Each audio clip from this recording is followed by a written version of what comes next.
दोस्तों आपने कहीं ना कहीं रैम के बारे में तो सुना ही होगा, भले ही वो स्मार्टफोन हो, कंप्यूटर हो, लैपटॉप हो या कोई टैबलेट या फिर और कोई सा डिवाइस हो। अगर आपने रैम के बारे में सुना है और आप रैम के बारे में जानना चाहते हैं तो आज के इस वीडियो में मैं आपको बताऊंगा रैम आखिर होती क्या है, इसका क्या काम है कंप्यूटर, स्मार्टफोन, पीसी या फिर लैपटॉप वगैरह में। दोस्तों मैं सुमित डेरोय, आप सभी के टेक केयर फॉर यू में स्वागत है। दोस्तों अगर हम रैम की बात करें, रैम को कहते हैं रैंडम एक्सेस मेमोरी, और रैम कोई स्टोरेज बिल्कुल नहीं है। अगर हम इसकी मेमोरी से तुलना करें तो ये बिल्कुल ही हमेशा के लिए एक ही डाटा को स्टोर करके नहीं रखता है।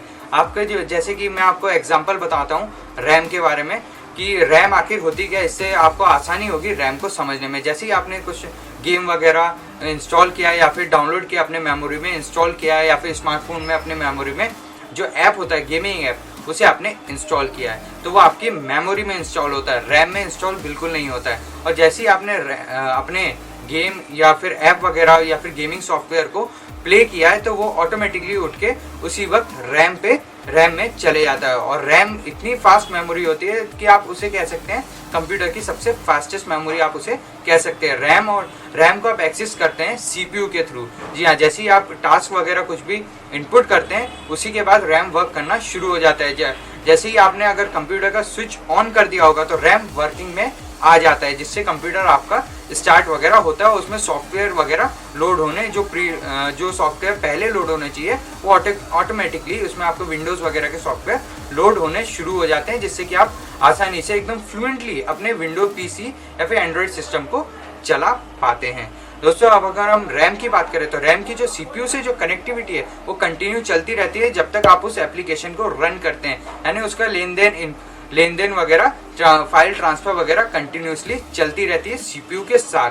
अगर हम रैम की बात करें तो रैम, जैसे कि आपने सुना ही होगा, रैम लोग कहते होंगे कि जितनी अच्छी और जितनी ज़्यादा आपके पास रैम रहेगी उतनी अच्छे से आप मल्टीटास्किंग वगैरह कर सकते हैं। अगर आपकी रैम कम रहती है और अगर आप बहुत ज़्यादा टास्क करते हैं और हैवी टास्क यूजर्स हैं और हैवी आप ऐप वगैरह का यूज़ करते हैं, बहुत सारे सॉफ्टवेयर यूज़ करते हैं, अगर आपकी रैम कम होगी तो आपका सिस्टम स्टक हो जाएगा, यानी कि आपका सिस्टम हैंग हो सकता है और आपका जो भी स्मार्टफोन वगैरह आप चलाते हैं वो उसमें लैग आना शुरू हो जाएगा। रैम इसलिए रैंडम एक्सेस मेमोरी है, उसमें कोई भी डाटा ज़्यादातर रैम्स में हमेशा के लिए स्टोर नहीं होता है। जैसे कि आपने कंप्यूटर को शट डाउन कर दिया तो जो आप पिछला वर्क कर रहे थे तो वो आपका उस रैम में अवेलेबल नहीं रहेगा। जैसे कि मैं एग्जाम्पल लूँ कि मैं 1 घंटे पहले एक गेम खेल रहा था कंप्यूटर में, ठीक है दोस्तों। वो गेम खेलते खेलते मैंने उस गेम को क्लोज नहीं किया और मैंने सीधा अपने पीसी को शट डाउन कर दिया। तो दोस्तों क्या होगा, उसमें भी अलग अलग तरह के फैक्ट्स होते हैं रैम के भी।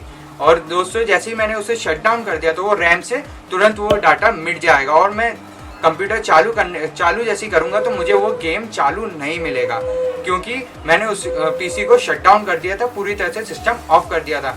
मगर दोस्तों जो बैकग्राउंड जो प्रोग्राम है जिसका फीचर ही होगा कि जैसे ही मैंने पीसी वगैरह ऑन किया है वो ऑटोमेटिकली रन हो जाएंगे।